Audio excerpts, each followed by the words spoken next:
आणि याच संदर्भातल्या आपण घडामोडी आपण पाहणार आहोत। मुंबईतून सागर कुलकर्णी असणार आहेत, तर ठाण्यातून आमचे प्रतिनिधी कपिल राऊत असणार आहेत, तर नाशिकमधनं योगेश खरे, तर पुण्यातून नितीन पाटणकर हे आपल्याला माहिती देणार आहेत। आपण सुरुवातीला बोलूया सागरकडे आणि कपिलकडे। सागर, मुंबईत थेट सामना हा भाजप आणि शिवसेना असाच होता। अगदी कडवट प्रचार झालेला आहे, प्रचार संपलेला आहे, शांत शांत वाटत असेल मुंबईमध्ये, काय चित्र आहे आणि एकूणच प्रचाराबाबत काय सांगाल? गिरीश, मुंबई महापालिकेकडे सर्व राज्यातल्या निवडणुकीचं लक्ष लागलेलं आहे। अर्थात याच्या सगळ्या केंद्रस्थानी 10 महापालिका आहेत, त्याच्यामध्ये सगळ्यात जास्त लक्ष आहे ते मुंबईसाठी। आणि त्याच अनुषंगाने राज्याचे मुख्यमंत्री देवेंद्र फडणवीस यांच्या प्रचाराच्या सभा होत होत्या। विशेष म्हणजे अल्टरनेट दिवसाप्रमाणे एक दिवसाआड म्हटलं तर मुंबईमध्ये सभा घेतल्या, साधारणतः 9 पेक्षा जास्त सभा त्यांनी मुंबईमध्ये घेतल्या। त्याचवेळी दुसऱ्या बाजूला पक्षप्रमुख शिवसेनेचे उद्धव ठाकरे यांनी मात्र सभांचा धडाका जोरदार लावला होता। 16च्या आसपास साधारणतः सभा त्यांनी मुंबईत घेतल्या। विशेष म्हणजे शिवसेना भाजपमधील हे महाभारत सुरू होतं, आरोप प्रत्यारोपाच्या पातळी खालीपर्यंत गेल्या होत्या। आणि या सगळ्या गोष्टीमध्ये मात्र काँग्रेस आणि राष्ट्रवादी काँग्रेस हे कुठेही फारसे दिसले नाहीत। मनसे अध्यक्ष राज ठाकरे हे मात्र गेल्या 2 दिवसापासून समोर आले प्रचाराला, आणि मुंबई असेल किंवा इतर भागांमध्ये असेल त्यांनी जोरदार प्रचार केला।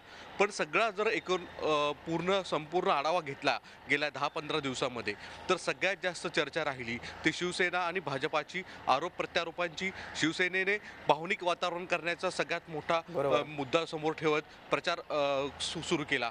पण त्याच्या दुसऱ्या बाजूला मात्र मुख्यमंत्री देवेंद्र फडणवीस यांनी पारदर्शकता मुद्दा आणि भ्रष्टाचार अशा स्वरूपाच्या मुद्द्यावर कायम ठाम राहिले।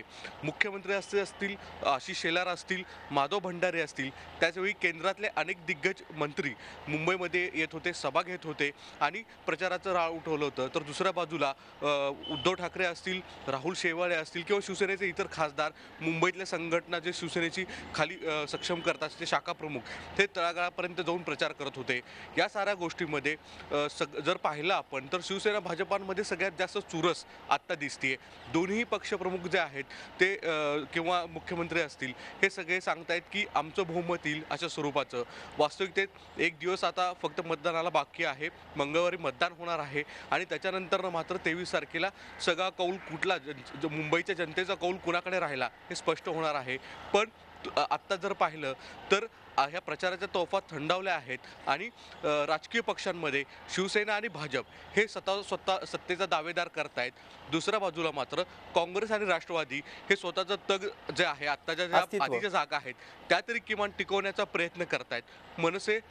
मनसे जे आहे ते मनसे देखील मुळात त्यांचे पक्षप्रमुख जे आहेत, पक्षाचे जे नेते आहेत राज ठाकरे, ते स्वतःहून सांगतायत की आमचा परफॉर्मन्स आधीपेक्षा कमी होईल, हे स्पष्ट स्वतःहून उघड सांगतायत। त्यामुळे राष्ट्रवादी काँग्रेस असेल आणि मनसे असेल यांच्यामध्ये गळती किती होतीये हे अगदी बरोबर सागर, हजारो कोटींचा अर्थसंकल्प असलेली मुंबई महानगरपालिका आपल्याकडे खेचून आणण्यासाठी भाजपने अगदी जोरदार प्रयत्न केले होते। मात्र आता महाभारताचा शेवट काय होणार याची सगळ्यांनाच उत्सुकता आहे, त्यासाठी आपल्याला गुरुवारपर्यंत वाट बघावी लागेल। आता वळूया आपण मुंबईनंतर ठाण्याकडे। ठाण्यात आमचे कपिल राऊत आहेत। कपिल, ठाणे आणि शिवसेना असं एक समीकरणच आहे। जर शेवटची सभा आपण ऐकली मुख्यमंत्र्यांची, त्यात मुख्यमंत्र्यांनी आनंद दिघेंची सेना राहिलेली नाही, स्वार्थी लोकांची सेना आहे आता, असा थेट हल्लाबोल पुन्हा एकदा शिवसेनेवर केलेला आहे। प्रचार संपलेला आहे। ठाण्यात काय वातावरण होतं, कारण ठाणे महानगरपालिका देखील आपल्याकडे खेचून घेण्यासाठी भाजपने जोरदार प्रचार केलेला आहे, जोरदार ताकद लावलेली आहे, काय सांगशील? जसं मुंबईमध्ये महाभारत सुरू आहे भाजपा सेनेचं, तसं ठाण्यामध्ये भाजपा सेनेचं रामायण सुरू आहे असंच आपण बोलू शकतो। आणि ते आता मागच्या जी सभा झाली एका तासापूर्वी, त्यात ते सिद्ध झालेलं आहे। एक भावनात्मक आव्हान सीएमनी केलेलं आहे, आनंद दिघेंचा सहारा घेतलेला आहे। आनंद दिघेंची ही सेना नाही आहे, तर ही सेना आता स्वार्थांची आहे, असं एक त्यांनी टोला दिलेला आहे। आणि आज त्यांनी आपल्या कार्यकर्त्यांना मजबूत करण्याचं मोठं काम केलेलं आहे। आपण जर प्रचार रॅली पाहिल्या किंवा सभा पाहिल्या तर काँग्रेस 0 नंबरवरती असं बोलू शकतो। काँग्रेस एकाही नेत्यांनी ठाण्यामध्ये सभा घेतली नाहीये. मनसेची एक सभा झाली, राज ठाकरेंची, ती पण दिव्यामध्ये झाली, शहरामध्ये एक सभा नाहीये. सेनेची एकच सभा झाली, परंतु मुख्यमंत्र्यांच्या मधल्या 3 सभा झालेल्या आहेत. कुठेतरी सभांचं गणित चुकलं काही पक्षांचं असं आपण बोलू शकतो, कारण ज्या ठिकाणी फायदा होणार आहे त्या ठिकाणी सभा होताना दिसलं नाही. सर्वांनी यावेळी प्रचारामध्ये दिव्याला टार्गेट केलं होतं. दिव्याला 211 नगरसेवक झालेले आहेत, 9 नगरसेवक वाढलेले आहेत. त्या प्रत्येकाने मग नारायण राणे असो, सीएम असो, उद्धव ठाकरे असो, मोठे नेते असो, सर्वांनीच, मग रामदास कदम असो, या सर्वांनीच दिव्याला टार्गेट केलं होतं आणि दिव्याकडे जास्त कल लावला होता. कारण की ह्या जर सीट्स आपल्याला मिळाल्या, एक हाती 8 ते 9 सीट्स मिळाल्या तरी आपण सत्तेची गणितं ही बदलतात, त्यामुळे सर्वांचं लक्ष त्याकडे लागलं होतं. जर आपण प्रचाराची पातळी बघितलं, पातळी ही खालच्या लेवल गेली होती. KDMCचा फॉर्म्युला, कल्याण डोंबिवलीचा फॉर्म्युला पुन्हा ठाण्यामध्ये पाहायला मिळतोय. म्हणजे एकंदरीतच भाजपा आणि सेना यांचे आरोप प्रत्यारोपाचे सत्र सुरू झाल्यानंतर राष्ट्रवादी आणि मग काँग्रेस असो किंवा मनसे असतो, हे आहेत की नाही हा प्रश्न पडतो. त्यातल्या त्यात मनसेने एक चांगली भूमिका करत थोडंसं डोकं वर काढलेलं आहे. खोपरी भाग असो किंवा दिव्यात असो किंवा काही शहरी भागामध्ये मनसे थोडे आगेकूच करताना दिसत आहे. मनसे चांगली हवा केलेली आहे. डिजिटल एक प्रतिज्ञामध्ये सादर केलेला आहे. त्यामुळे एकंदरीतच मनसे थोड्याफार प्रमाणात हवा केलेली आहे. राष्ट्रवादी आणि काँग्रेस ही फक्त कळवा मुंबईपर्यंत फक्त समिती आहे. त्याच्यानंतर बाहेर शहरामध्ये राष्ट्रवादी किंवा काँग्रेस दिसत नाहीये.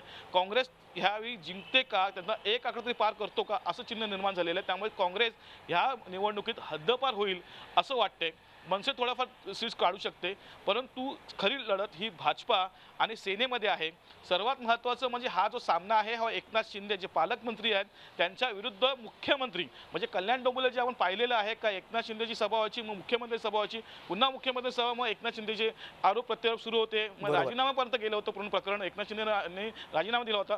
असंच चित्र ठाण्यामध्ये पाहायला मिळते. मग एक वातावरण निर्मिती केलेली आहे सेना भाजपाने. त्यामुळे जो बाहेर पडेल मतदार तो फक्त डोक्यात हा विचार करून पडेल का मी सेनेला मत करू का भाजपाला करू. राष्ट्रवादी आहे, काँग्रेस आहे आणि मनसे आहे हे मुळात विसरलेलं आहे ठाणेकर. असं वातावरण निर्मिती भाजपा आणि सेनेने केलेली आहे. एकंदरीतच आता प्रचाराच्या तोफा थंडावलेल्या आहेत. छुपा प्रचारावरती आता जोर असणार आहे.